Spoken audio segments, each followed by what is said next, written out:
Salve, aluno da EJA!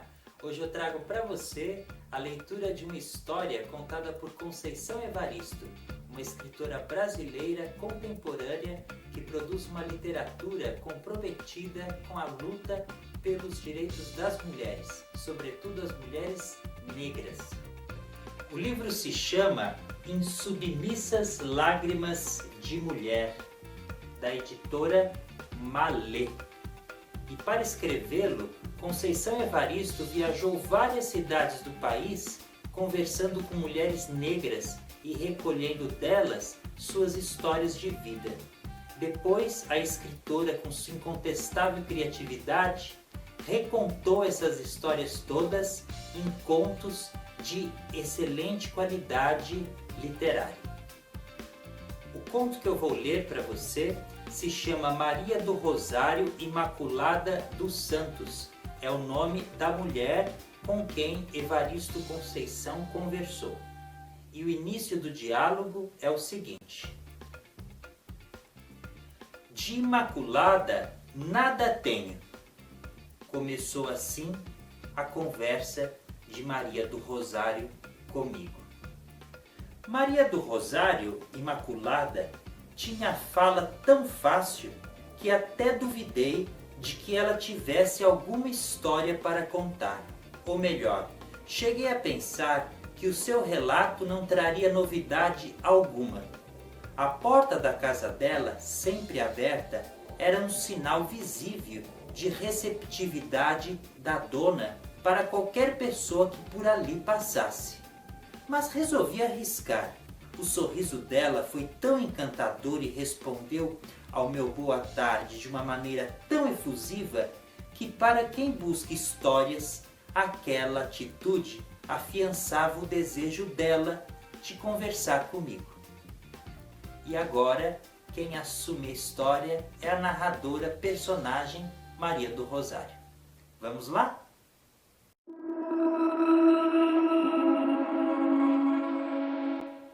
Eu era bem menina ainda, tinha uns 7 anos no máximo, mas tenho na memória a nitidez da cena. Minha mãe, eu e mais 2 irmãos, um pouco maiores, estávamos sentados do lado de fora da casa em que morávamos. Era uma construção pequena, mas abrigava muitos. Meus avós paternos, 2 tias solteiras, um tio solteiro, 2 meninos, filhos desse tio solteiro, que meus avós ajudavam a criar, meus pais, eu e mais 2 irmãos. Mais adiante, no mesmo terreiro, em outras casas também pequenas, moravam mais tios e tias, primos e primas, crianças, um bisavô materno e mais algumas pessoas, cujo grau de parentesco sanguíneo entre nós eu nunca soube precisar. Todos respondiam pelo sobrenome dos Santos e dos Reis, o que provocava sempre o seguinte comentário jocoso: quem não era do santo era do rei. Do lado de fora da casa, nós estávamos a olhar o tempo vadio, sem nada para fazer, a não ser conversar os assuntos costumeiros, quando apontou, lá na estrada, um jipe.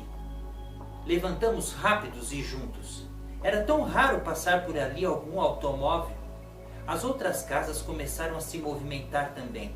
E em poucos minutos, a nossa população familiar estava toda eufórica, assistindo ao gratuito espetáculo. Um jipe e casal estrangeiro. Depois, com o tempo, descobri, eram pessoas do sul do Brasil. Em nossas paragens, pararam em nossa porta, desceram, conversaram conosco e ofereceram aos grandes, caso eles permitissem, um passeio com a criançada. Foi permitido. Os 2 iam à frente e a meninada atrás.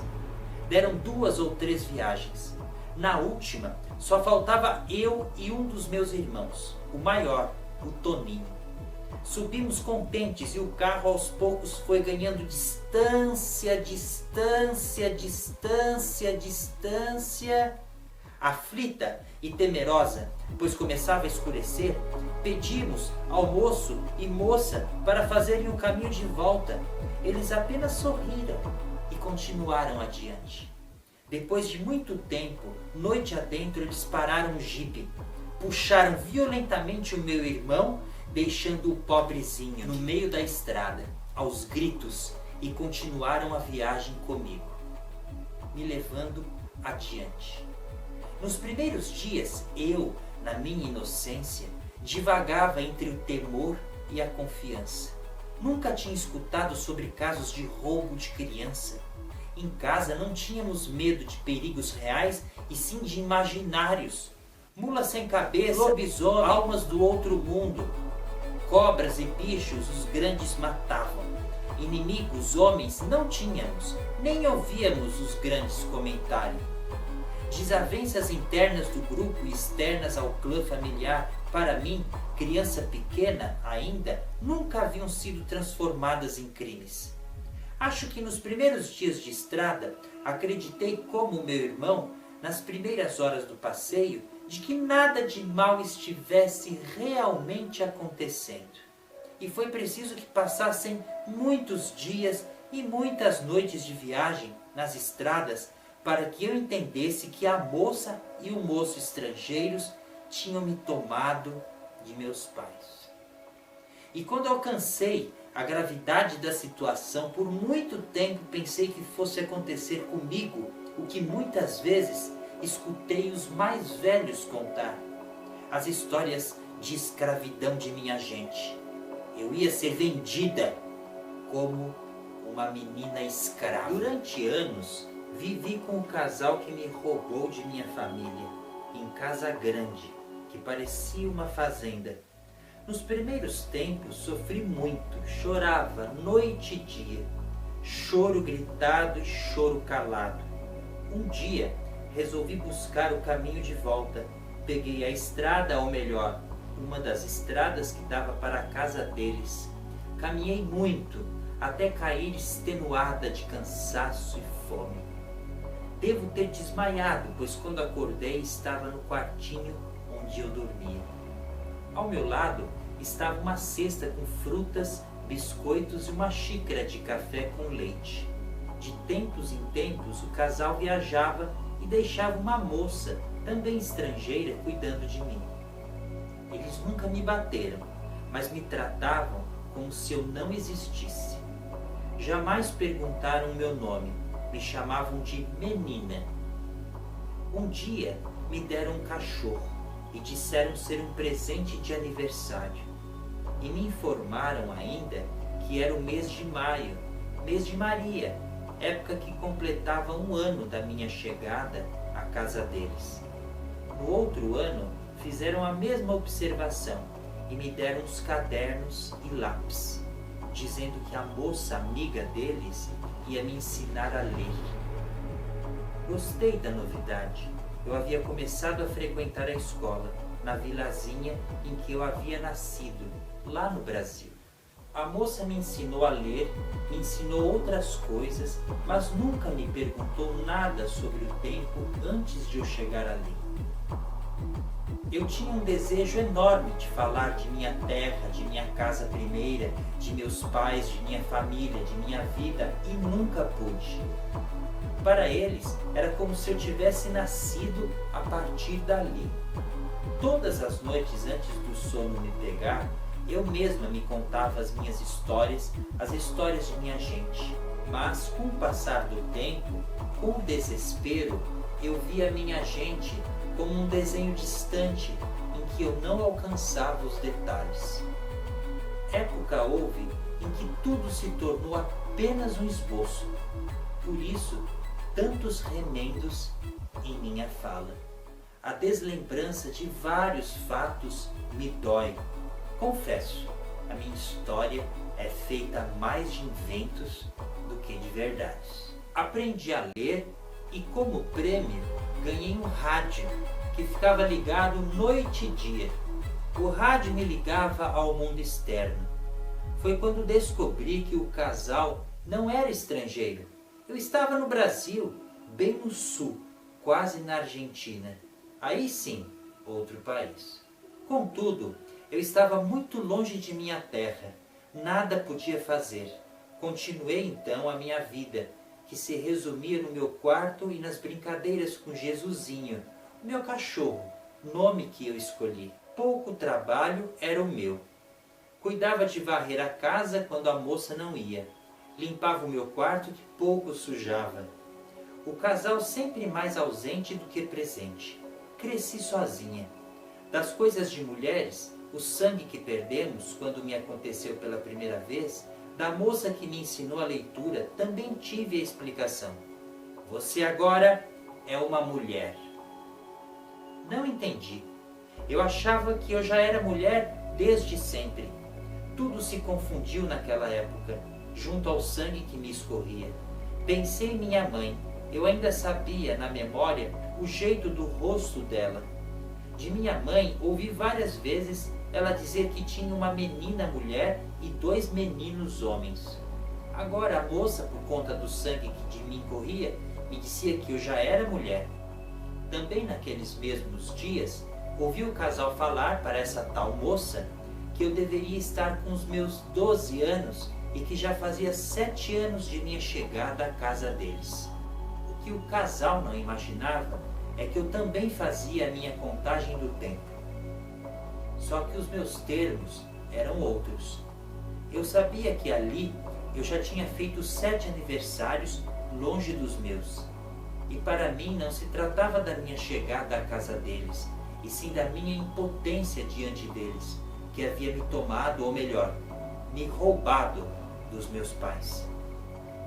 Quando estava completando quase 8 anos que eu tinha sido roubada, a moça que trabalhava para esse casal chegou um dia me dizendo que tinha uma notícia para mim. A imagem de minha família, ou melhor, o desejo de um encontro com os meus, me tomou por inteira. Pensei que um milagre tivesse acontecido. Tendo, com o passar dos anos, aprendido a controlar as minhas emoções, fiz contudo silêncio. Eu sabia que ela só me daria notícia no final da tarde. E quando esperava, me imaginei viajando naquela mesma noite em busca de minha terra, uma cidadezinha chamada Flor de Mim. Só uma preocupação me doía, o Jesusinho. Como eu ia levar o meu cão predileto, que de tão predileto era o único que eu tinha? No final da tarde, a notícia me foi dada. Uma bomba estourou sobre mim. O casal havia se separado. Cada um ia seguir para uma cidade diferente. Uma tia deles, não sei se da mulher ou do homem, viria me buscar e me levaria com ela. Como viria de jipe, se eu quisesse, poderia levar comigo o meu cachorro. Tonta, pelo efeito da bomba, fui deitar.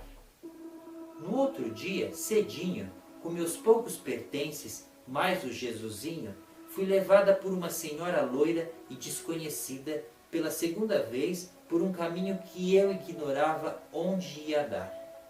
A moça que, com o consentimento do casal, me ensinara a ler, da porta me acenou com um gesto abreviado, a metade de uma despedida. Chorei para dentro, mais uma vez. Eu sabia que não estava indo para a minha cidade, Flor de Mim, e estava deixando uma pessoa. Por força de não ter ninguém dos meus por perto, eu tinha me afeiçoado a ela, a moça que trabalhava com o casal e que se chamava Berta Calazans. Nessa segunda casa, junto à família Souza Pacelli, tive de me adaptar a um estilo totalmente contrário ao que eu tinha vivido nos anos anteriores.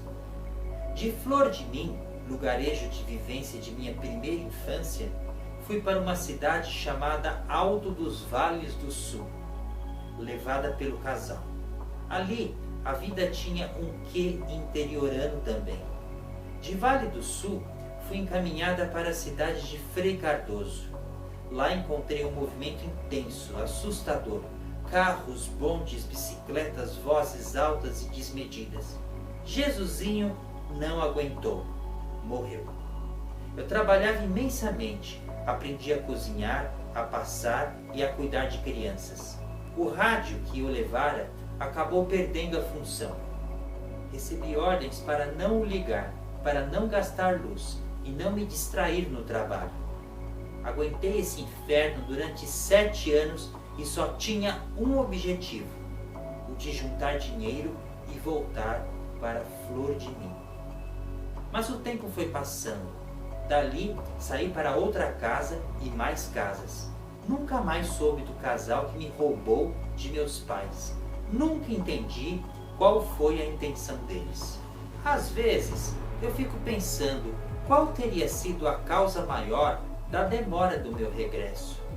Em dado momento de minha vida, ganhei autonomia. Poderia ir e vir. Acho que a coragem me faltou. Um temor me perseguia. Será que a cidade Flor de Mim ainda existia? Será que os meus ainda existiam? Será que se eu chegasse por lá, eles ainda me reconheceriam como sendo uma pessoa da família? O tempo passando e Flor de Mim parecendo murchar em meus desejos. Namorei, casei, descasei algumas vezes. Filhos nunca tive, evitei, e às vezes que engravidei, não deixei chegar ao término. Não queria ter família, tinha medo de perder os meus. Muitas águas rolaram, e de muitas nem a misteriosa nascente eu conhecia. Nunca entendi, por exemplo, como recebi um dia o meu registro de nascimento. Tudo certo, constavam os nomes de meus pais. O documento chegou a mando da tal tia, parente do casal, que me roubou de minha família. Tive a impressão de que eu era vigiada, pois tudo se deu muito tempo depois de eu ter deixado a casa dessa senhora. E apesar de me sentir o tempo todo me movendo sobre um rio de desconhecidas e perigosas águas, continuei nadando para continuar vivendo. De vez em quando eu mudava de cidade também. A minha escolha por nova moradia obedecia a um roteiro previamente escolhido. Sempre a procura estava direcionada para as bandas de minha terra natal. Aos poucos eu ia cumprindo um percurso que me encaminhava à direção de volta. Um dia aconteceu um fato que provocou um retorno a mim mesma, 35 anos depois. Foi então que voltei para a minha cidade, Flor de Mim, e aqui estou há 20 anos. Veja, moça, como isso se deu. Na época em que o reencontro aconteceu, eu andava lamentando as desgraças da vida. A lembrança do dia em que fui roubada voltava incessantemente, às vezes com todos os detalhes, ora grosseiramente modificado. Na versão modificada, eu, menina, era jogada no porão de um navio, pelo casal que tinha me roubado de casa. Além do constante retorno a essa dor, eu estava vivendo o final do meu segundo casamento. Só um motivo me mantinha viva: os meus estudos. Estava concluindo o 2º grau e me preparando para seguir adiante, apesar do desânimo que me acometia algumas vezes. E foi na ambiência dos estudos que surgiu minha salvação, a partir de um ciclo de palestras sobre crianças desaparecidas. Quando soube do evento que ia acontecer, adoeci, perdendo os primeiros dias da jornada. Só no último dia consegui levantar da cama, mesmo assim tomada por uma sensação de desfalecimento e febre. Uma força maior me comandava, entretanto, a força do desejo dos perdidos em busca do caminho de casa. Fui para escutar, eu não sabia nem dizer da minha perda. Eu nunca tinha relatado a minha história para ninguém. Inventava sempre uma história sobre as minhas origens. Uma espécie de vergonha me consumia. Vergonha e culpa por ter me apartado dos meus. Nesse dia, cheguei ao local da palestra, no momento em que algumas pessoas começavam a contar casos de desaparecimentos, sequestros, sumiços e fugas de crianças. Mais angustiada fui ficando com tudo o que ouvia.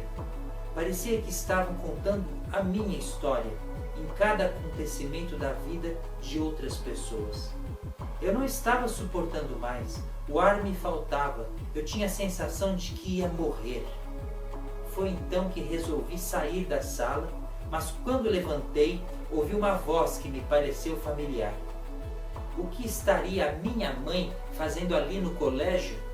Mas resoluta, fiquei na minha determinação de sair. Eu precisava ir embora. Eu estava fazendo uma brincadeira de mau gosto comigo mesma e me pus de pé. Lá na frente, o corpo que imitava a voz de minha mãe. Assintosamente, contava uma história acontecida na família dela. A história de uma irmã que ela nem conhecera, pois tinha sido roubada ainda menina e nunca mais a família soubera qualquer notícia. Não consegui sair e, entretanto, não fiquei. Não me assentei também, apesar dos pedidos. Depois eu soube que suavam à minha volta. Fui ajuntando os pedaços do relato que eu pude escutar em meio a uma profunda tontura. Porém, não era o relato de minha irmã, que havia nascido depois de minha partida forçada, que eu ouvia. Não era a fala dela que me prendia, e sim o jipe. Lá estava o jipe, ganhando distância, distância, distância, distância. Lá estava o meu irmão chorando no meio da estrada, e eu indo. Quando acordei do desmaio, a moça do relato segurava a minha mão. Não foi preciso dizer mais nada. A nossa voz, irmanada no sofrimento e no real parentesco, falou por nós. Reconhecemos-nos. Eu não era mais a desaparecida, e flor de mim estava em mim. Apesar de tudo, sobrevivemos, eu e os meus, desde sempre.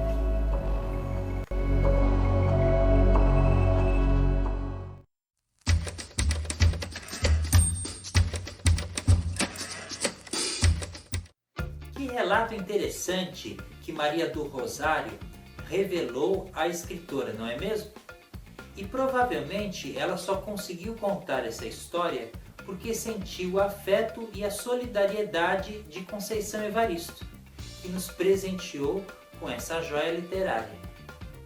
Essa história de uma mulher que viveu tantas dificuldades na vida, que foi vítima de sequestro, que foi apartada de sua família, integra um conjunto que Conceição Evaristo chama de insubmissas lágrimas de mulher.